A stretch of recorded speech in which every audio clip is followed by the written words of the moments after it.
प्रभु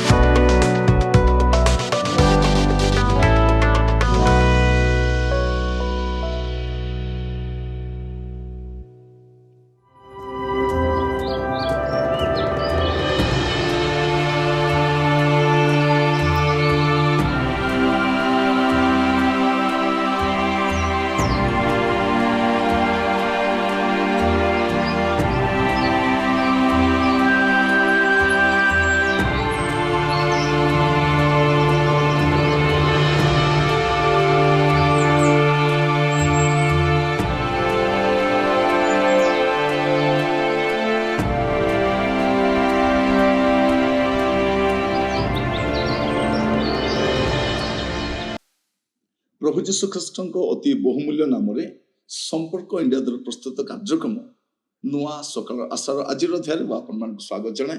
प्रभु आपण प्रत्येक को बाहुल्य रूपे आशीर्वाद करंतु। आज जो प्रसंग आम आलोचना कर आलोच्य प्रसंग हूँ मु जड़े कपटी कि गोटे प्रश्न चिन्ह निजक पचार मु जड़े कपटी कि आप निजक टे देखु मु भी निजक समीक्षा कर देखे वास्तव में आम कपटी कि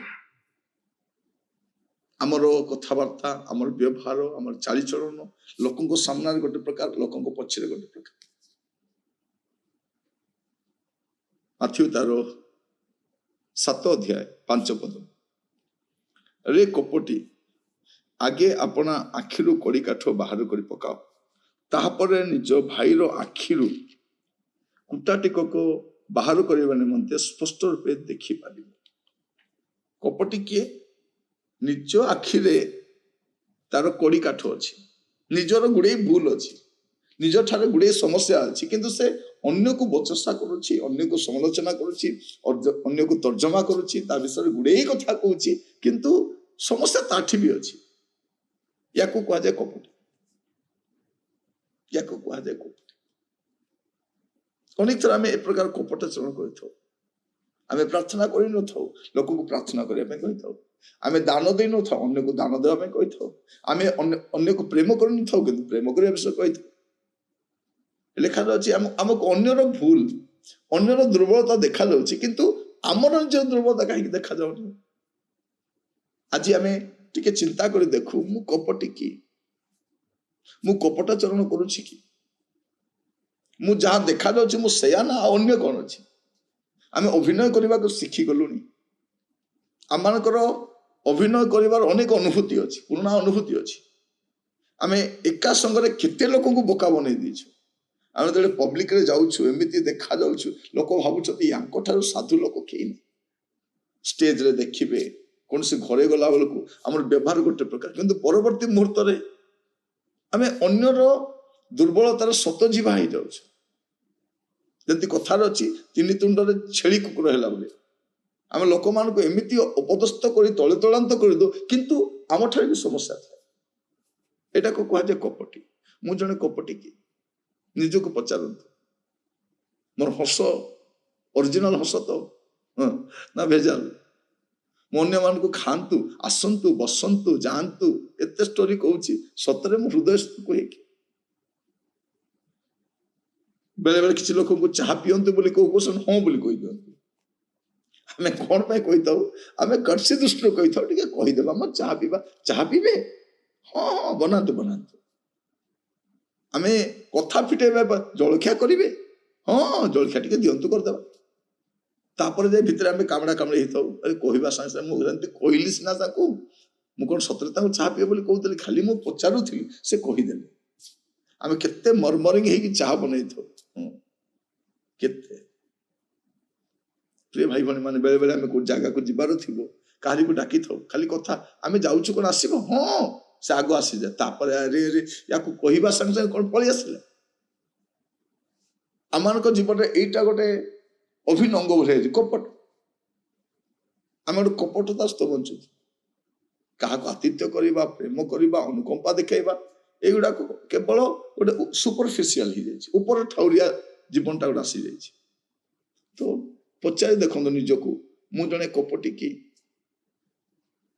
मु अन्यर भूल दोष त्रुटि खोजी बुलूची कि मोठी भी भूल अच्छी तो मुझे सुधारी निजक आज सुजोग अच्छी आम जीवन को आम निजे टिके तर्जमा कर देखा ନିଜକୁ ଟିକେ ବିବେଚନା କରିବା ପାଇଁ ବାସ୍ତବରେ ମୋର ଅବସ୍ଥା କେମିତି ଅଛି ଚିନ୍ତା କରିବା ପାଇଁ ଗୋଟେ ସୁଯୋଗ ବି ଅଛି ଆମ ପାଇଁ।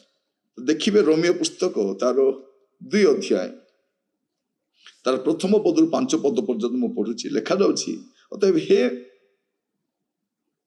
ମନୁଷ୍ୟ ବିଚାର କରୁଥାଉ ଯେ ତୁମେ ଯେ କେହି ହୁଅ ତୁମ ଉତ୍ତର ଦେବାର ବାଟ ନାହିଁ, କାରଣ ଯେଉଁ ବିଷୟରେ ତୁମେ ଅନ୍ୟର ବିଚାର କରୁଥାଅ ସେଇ ବିଷୟରେ ତୁମେ ଆପଣାକୁ ଦୋଷୀ କରୁଥାଅ। ତେଣୁ ବିଚାର କରୁଥାଉ ଯେ ତୁମେ ନିଜେ ସେ ପ୍ରକାର କର୍ମ କରୁଥାଅ, ଆଉ ଯେଉଁମାନେ ସେ ପ୍ରକାର କର୍ମ କରନ୍ତି ସେମାନଙ୍କର ବିରୁଦ୍ଧରେ ଈଶ୍ୱରଙ୍କ ବିଚାର ଯେ ନ୍ୟାୟସଙ୍ଗତ ଏହା ଆମେମାନେ ଜାଣୁ। ଏ ମନୁଷ୍ୟ ଯେଉଁମାନେ ଏ ପ୍ରକାର କର୍ମ କରନ୍ତି ସେମାନଙ୍କର ବିଚାର କରି ଆପେ ସେ ପ୍ରକାର କରୁଥାଉ ଯେ ତୁମେ ଈଶ୍ୱରଙ୍କ ବିଚାରରୁ ପଳାୟନ କରିପାର ବୋଲି କ'ଣ ମନେ କରୁଅଛ? କିମ୍ବା ଈଶ୍ୱରଙ୍କ କୃପା ଯେ ତୁମମାନଙ୍କୁ ମନ ପରିବର୍ତ୍ତନ ଆଡ଼କୁ ଘେନି ଯିବାକୁ ଚେଷ୍ଟା କରେ ତାହା ନ ଜାଣି ତୁମେ କି ତାହାଙ୍କର କୃପା ଧୈର୍ଯ୍ୟ ଓ ସହିଷ୍ଣୁତା ରୂପ ଧନ ସବୁ ତୁଚ୍ଛ କରୁଅଛ? କିନ୍ତୁ ତୁମେ ଆପଣା କଠିନ ଓ ଅପରିବର୍ତ୍ତିତ ହୃଦୟ ଅନୁସାରେ ଯେଉଁଦିନ ଈଶ୍ୱରଙ୍କ ନ୍ୟାୟ ବିଚାର ପ୍ରକାଶ ପାଇବ ସେଇ କ୍ରୋଧର ଦିନରେ ନିଜ ପାଇଁ କ୍ରୋଧ ସଞ୍ଚୟ କରୁଅଛ। ଏ ଅଂଶରେ ପୁରାପୁରି ଦେଖିବେ ଆମେ ଯେଉଁମାନେ ଅନ୍ୟର ବିଚାର କରୁଛୁ, ଅନ୍ୟକୁ ଦୋଷୀ ବୋଲି ଭାବୁଛୁ, କିନ୍ତୁ ବାସ୍ତବରେ ଆମଠାରେ ବି ଭୁଲ ଅଛି। ସେମାନେ ପାଇଁ କୁହାଯାଉଛି ତୁମ ପାଇଁ ବି ବିଚାର ନିରୂପିତ ଅଛି। ଆଜି ଟିକେ ଚିନ୍ତା କରିକି ଦେଖିବା ଆମେ ଯେ ବାସ୍ତବରେ ମୁଁ ଜଣେ କପଟି କି? ବାଧୁଛି ମେସେଜ, କାରଣ ଆମେ ତ ସେଇଆ ଅଟୁ। ଆମେ ଅନ୍ୟମାନଙ୍କୁ ତର୍ଜମା କରି ପକେଇଛୁ, ଅନ୍ୟମାନଙ୍କୁ ବଚସା କରିଛୁ, ଜଣକ ପଛରେ କେତେ କଥା କହିଛୁ, ସାମ୍ନାରେ ହସିଛୁ, ତାଙ୍କ ସହିତ ବସିଛୁ, ଗପସପ କରିଛୁ, ଆଜିକାଲି ସେଲ୍ଫି ବି ଉଠାଉଛୁ, କିନ୍ତୁ ତାଙ୍କ ପଛରେ କ'ଣ କଥାବାର୍ତ୍ତା ହଉଛି? ଆପଣଙ୍କ ଘରେ ଜଣେ ଲୋକ ଆସିକି ଗଲା ପରେ କ'ଣ କଥାବାର୍ତ୍ତା ହଉଛି? ପ୍ରିୟ ଭାଇ ଭଉଣୀ ମାନେ, ମୁଁ ଜଣେ କପଟି କି? ପ୍ରାର୍ଥନା କରିବା, ଚେଷ୍ଟା କରିବା ଆମେ ଅନ୍ୟର ଦୋଷ ତ୍ରୁଟି ଦେଖିବା ପରିବର୍ତ୍ତେ ଆମେ ନିଜକୁ ସମୀକ୍ଷା କରିବା, ନିଜ ଦୁର୍ବଳତାକୁ ଆମେ ପରିତ୍ୟାଗ କରିବା ପାଇଁ ଚେଷ୍ଟା କରିବା। ପ୍ରଭୁ ଆପଣମାନଙ୍କୁ ଆଶୀର୍ବାଦ କରନ୍ତୁ। ଆସନ୍ତୁ ପ୍ରାର୍ଥନା କରିବା। ଅନୁଗ୍ରହକାରୀ ପିତା ପରମେଶ୍ୱର, ଆମେ ଆପଣଙ୍କୁ ଧନ୍ୟବାଦ ଦେଉଛୁ। ପ୍ରଭୁ ଆମମାନଙ୍କ ଜୀବନରେ ଅନେକ ଦୁର୍ବଳତା ଅଛି ପ୍ରଭୁ, ଆମେ ତାହା ନିଜେ ମାନି ନେବା ପରିବର୍ତ୍ତେ ଆମେ ଅନ୍ୟମାନଙ୍କୁ ଦୋଷାରୋପ କରୁଛୁ, ଅନ୍ୟମାନଙ୍କୁ ବଚସା କରୁଛୁ, ଅନ୍ୟମାନଙ୍କ ବିରୁଦ୍ଧରେ ଗୁଡ଼େଇ କଥା ହଉଛୁ। ପ୍ରଭୁ ଆପଣ ଆମମାନଙ୍କୁ ଅନୁଗ୍ରହ କରନ୍ତୁ, ଯେପରି ଆମେ ପ୍ରତ୍ୟେକ ପ୍ରଭୁ ଆପଣା ଦୁର୍ବଳତା ପରିତ୍ୟାଗ କରି ସତ୍ୟ ଭାବରେ ଜୀବନ କାଟି ପାରିବୁ। ପ୍ରଭୁ ଗୋଟେ ଉପର ଠାଉରିଆ ହସ ନଥାଉ, ଉପର ଠାଉରିଆ ଆତିଥ୍ୟ ସତ୍କାର ନଥାଉ। ପ୍ରଭୁ ବାସ୍ତବରେ ଗୋଟେ କପଟ ରହିତ ଜୀବନ କାଟିବା ପାଇଁ ଆମମାନଙ୍କୁ ସାହାଯ୍ୟ କରନ୍ତୁ। ପ୍ରଭୁ ବିଚାରକୁ ଡରିବା ପାଇଁ ଆମମାନଙ୍କୁ ଦିଅନ୍ତୁ। ପ୍ରାର୍ଥନା ଶୁଣିଥିବାରୁ ଧନ୍ୟବାଦ। ଯୀଶୁଙ୍କ ପ୍ରିୟ ନାମରେ ମାଗିଲି ରାଜା, ଆମେନ୍। ପ୍ରଭୁ ଆପଣମାନଙ୍କୁ ପ୍ରତ୍ୟେକଙ୍କୁ ବାହୁଲ୍ୟରେ ଆଶୀର୍ବାଦ କରନ୍ତୁ। ପ୍ରଭୁ ଅନୁଗ୍ରହ କଲେ ନୂଆ ଅଧ୍ୟାୟରେ ଆସନ୍ତାକାଲି ଜଡ଼ିତ ହେବା। ବିଦାୟ ଦିଅନ୍ତୁ। ନମସ୍କାର।